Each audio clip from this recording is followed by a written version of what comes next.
అందరికీ నమస్కారం.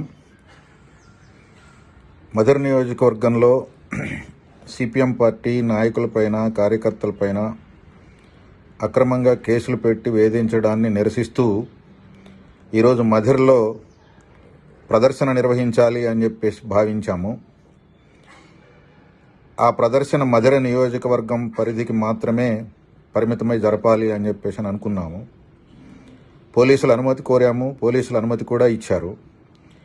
కానీ ఈరోజు అర్ధరాత్రి నుంచి సిపిఎం పార్టీ నాయకుల కార్యకర్తల ఇళ్ల వద్దకు వెళ్ళి అరెస్టులు చేయడం మొదలుపెట్టారు. చాలా దుర్మార్గంగా అరెస్టులు చేసి స్టేషన్లకు తరలించి ఇబ్బంది పెట్టేటటువంటి పని చేస్తూ ఉన్నారు.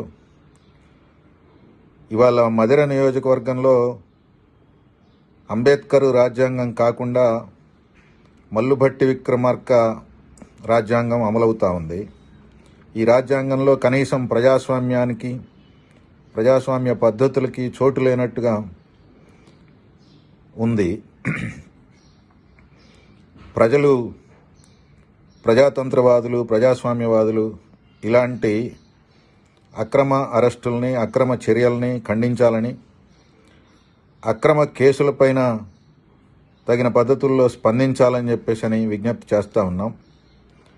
పార్టీ కార్యకర్తలు కూడా అరెస్టులు చేసినటువంటి వాళ్ళు పోను, మిగిలినటువంటి వాళ్ళందరూ బయలుదేరి మదిర వచ్చి ఈ నిరసన ప్రదర్శనలో పాల్గొవాలని చెప్పేసి విజ్ఞప్తి చేస్తూ ఉన్నాను.